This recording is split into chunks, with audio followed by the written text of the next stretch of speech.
Business की कुछ ताज़ा खबरें इस छोटी सी वीडियो में।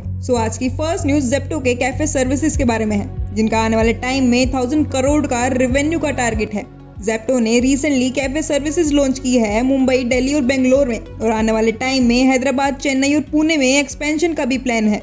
ज़ेप्टो का इस कैफे सर्विसेज से टारगेट है 2026 तक 1000 करोड़ का रेवेन्यू जनरेट करने का। ज़ेप्टो इस वक्त 10 मिनट डिलीवरी में हाई क्वालिटी फूड ऑफर करता है, इंक्लूडिंग फ्रेश ब्रूड चाय, कॉफी और ऑल डे ब्रेकफास्ट, उसके साथ पेस्ट्रीज और स्नैक्स भी। ज़ेप्टो ने ज़ेप्टो कैफे को लॉन्च किया था 2022 अप्रैल में, जिसमें वो क्विक कॉमर्स ऑफरिंग का पार्ट के रूप में लॉन्च किया गया था। ज़ेप्टो के इस कैफे डिवीजन का एनुअल रन रेट 160 करोड़ है, डिस्पाइट ये सिर्फ 15% अपने डार्क स्टोर नेटवर्क से ऑपरेट कर रहे हैं। अगर ज़ेप्टो के एक्सपेंशन प्लान की बात करें तो ज़ेप्टो हर मंथ 100+ न्यू कैफेज खोलने का प्लान बना रहा है और 1000 करोड़ का annual run rate next fiscal year तक अचीव करने का भी टारगेट है। नेक्स्ट न्यूज ANI और OpenAI के बारे में है, जिसमें ANI यानी कि एशियन न्यूज इंटरनेशनल ने OpenAI के ऊपर कॉपीराइटेड न्यूज कंटेंट बिना परमिशन के यूज करने का लॉ सूट फाइल कर दिया है। ये लॉ सूट एड्रेस करता है OpenAI के AI मॉडल ने कॉपीराइटेड न्यूज बिना ऑथराइजेशन के कैसे यूज किया है। इस केस के आउटकम को AI रेगुलेशन को ग्लोबली अफेक्ट कर सकता है, खासकर कॉपीराइटेड न्यूज कंटेंट को AI मॉडल में यूज करते वक्त। नेक्स्ट न्यूज पेटीएम के बारे में है। पेटीएम यूजर्स अब UAE, सिंगापुर, फ्रांस, भूटान और नेपाल में UPI यूज कर सकते हैं। कंपनी इस सर्विस से यूजर को शॉपिंग, डाइनिंग और एक्टिविटीज के लिए इंडियन ट्रैवलर्स को सपोर्ट करेगी, जिसमें कैशलेस पेमेंट्स इंटरनेशनल यूजर्स के लिए मुमकिन हो पाएगा। हॉलीडे सीजन में ट्रैवलर्स के लिए कन्वीनियंस बढ़ जाएगी और इससे पेटीएम का एम है अपने टेक इनोवेशन के जरिए ग्लोबल यूजर को एम्पावर करना। नेक्स्ट न्यूज मोतीलाल ओसवाल के रेटिंग के बारे में है, जो कि उन्होंने स्विगी पर दी है।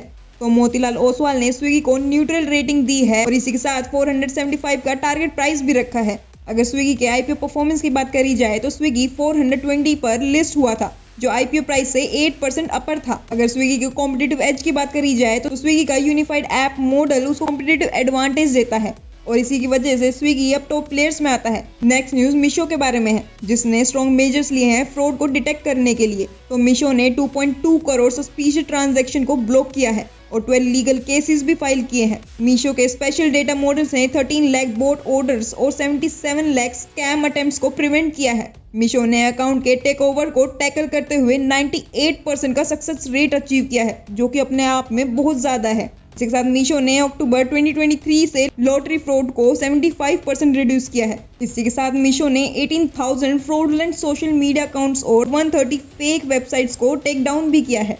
तो नेक्स्ट न्यूज है फोन पे के बारे में, जो रिप्लेस करेगा Xiaomi के ऐप स्टोर्स को इंडिया में।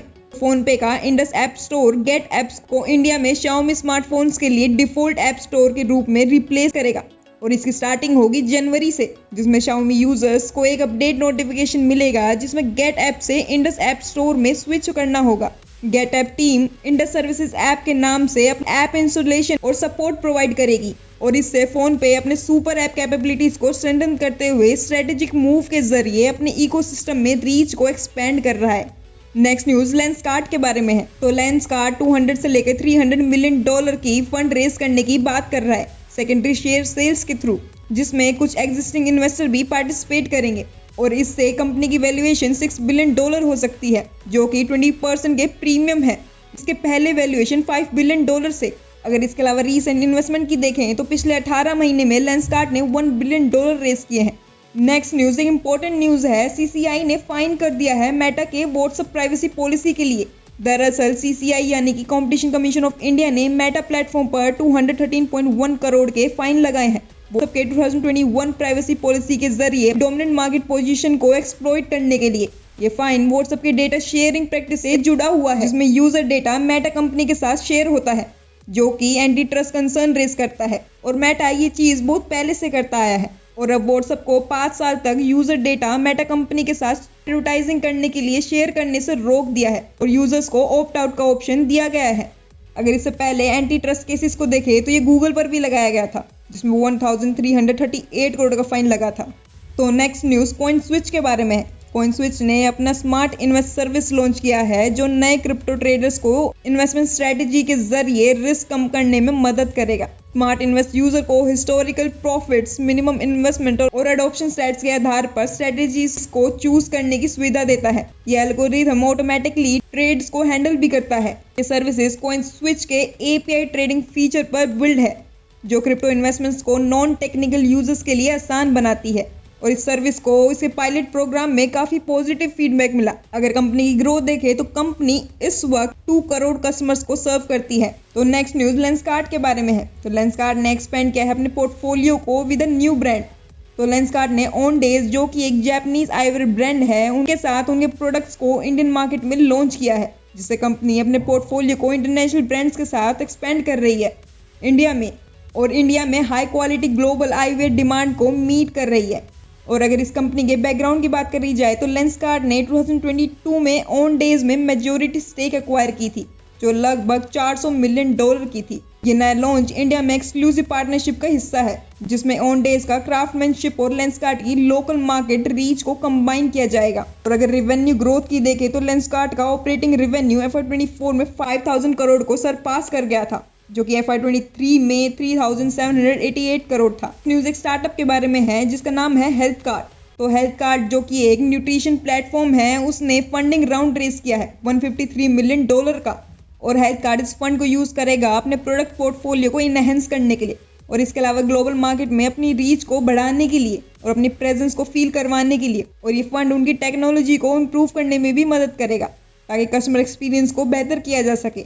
नेक्स्ट न्यूज ममाअर्थ के कॉम्पिटिटर मोम्सको के बारे में है। तो गुड ग्लैम ग्रुप ने 100% एक्विजिशन कर लिया है दी मोम्सको में जो कि एक डायरेक्ट D2C ब्रांड है जैसे कि ममाअर्थ है जो मोम्स और बेबी केयर मार्केट में एग्जिस्ट करती है।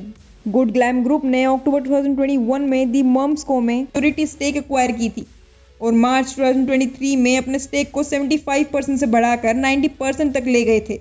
नेक्स्ट न्यूज मेक माई ट्रिप के बारे में है। तो मेक माई ट्रिप ने एक और एक्विजिशन कर लिया है। तो मेक माई ट्रिप ने बिजनेस ट्रांसफर एग्रीमेंट साइन किया है जिसमें वो हैप्पी एक्सपेंस मैनेजमेंट प्लेटफॉर्म को क्रेडिट से एक्वायर करेगी। ये एक्विजिशन मेक माई ट्रिप की स्ट्रेटेजी को मजबूत कर देता है ताकि वो कॉर्पोरेट ट्रैवल्स और एक्सपेंशन मैनेजमेंट सेक्टर में लीड कर सके। और हैप एक लीडर इन एक्सपेंस मैनेजमेंट है जो डेटा ड्रिवन इंसाइट और स्केलेबल सॉल्यूशन और प्रोडक्ट डेवलपमेंट एक्सपर्टीज ऑफर करती है। ये ब्रांड अपने बिजनेस और टीम्स के साथ मेक माई ट्रिप में ट्रांजिशन करेगी।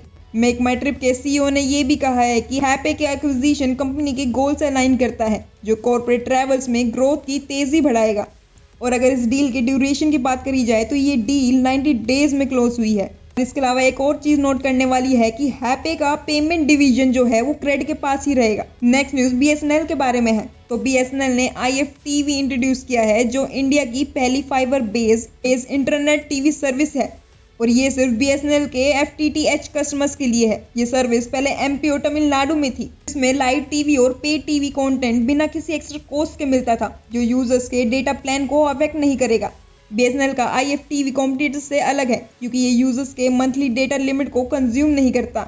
इसके अलावा BSNL OTT सर्विस जैसे Amazon prime video, Netflix, Disney Plus Hotstar, YouTube, ZEE5 को IFTV में इंक्लूड करने का भी प्लान बना रहे हैं। साथ में गेमिंग ऑप्शन को भी प्रोवाइड करेंगे।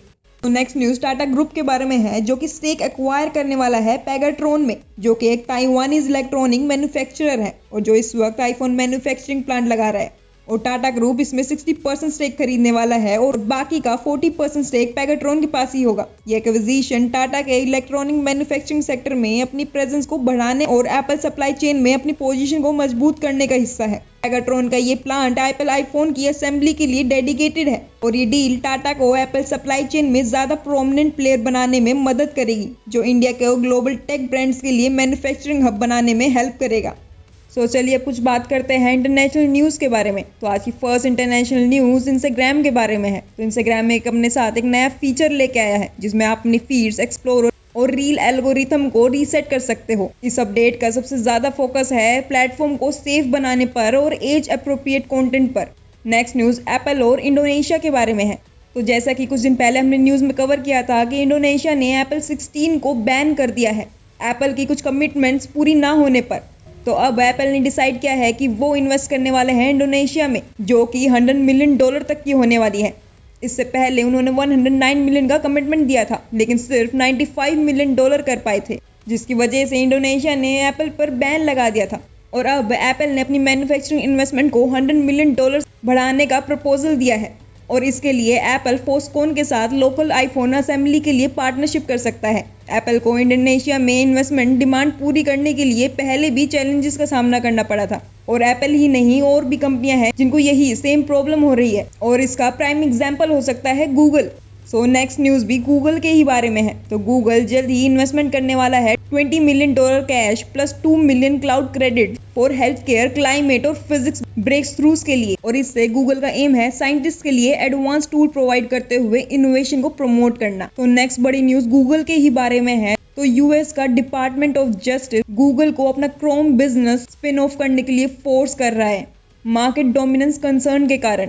ये स्टेप एंटी ट्रस्ट इन्वेस्टिगेशन का पार्ट है जो गूगल के ब्राउजर और वेब इकोसिस्टम पर इन्फ्लुएंस को टारगेट कर सकता है। और अगर गूगल का ये क्रोम स्पिन ऑफ होता है तो गूगल के बिजनेस मॉडल पर वेब ब्राउजिंग पर सिग्निफिकेंट इम्पैक्ट फेस कर सकता है। तो नेक्स्ट न्यूज गूगल की पेरेंट कंपनी अल्फाबेट और एंथ्रोपिक के बारे में है। तो यूके की कॉम्पिटिशन एंड मार्केट अथॉरिटी ने अल्फाबेट के इन्वेस्टमेंट को एआई राइवल एंथ्रोपिक को ग्रीन सिग्नल दे दिया है। तो अब इस अल्फाबेट एंथ्रोपिक के ये पार्टनरशिप डील की वजह से उनकी पोजीशन एआई फील्ड में बहुत स्ट्रॉन्ग हो सकती है। नेक्स्ट न्यूज यूरोप के टेक इन्वेस्टमेंट ट्रेंड के बारे में है। तो 2024 में यूरोपियन टेक फंडिंग 45 बिलियन तक पहुंच गई है, जो पिछले साल के 2 बिलियन से कम है। लेकिन ये 2023 के 50% ड्रॉप के कंपैरिजन में एक रिकवरी भी है। यूरोप में 35,000 अर्ली स्टेज टेक कंपनीज हैं, जो 2015 के 7,800 से काफी ज्यादा है। साथ ही 358 टेक कंपनीज की वैल्यूएशन $1 बिलियन प्लस है। पर इस फंड रेजिंग में एक सेगमेंट बहुत उभर कर आई है, जो कि है डेट फंडिंग। डेट फंडिंग 2024 में वीसी इन्वेस्टमेंट का 14% है, जो कि 2023 के 5.5% से काफी ऊपर है और जो इसकी टोटल वैल्यूएशन $4.7 बिलियन है। अगर हम फंडिंग के एवरेज सीरीज राउंड को देखें तो सीरीज ए का एवरेज फंडिंग साइज $10.6 मिलियन है, सीरीज बी का $25.4 मिलियन और सीरीज सी का $55 मिलियन, जो 2023 के कंपैरिजन में ज्यादा है। और आज के फन क्वेश्चन आपकी स्क्रीन पर ये रहे, इनके जवाब मुझे कमेंट सेक्शन में जरूर बताना।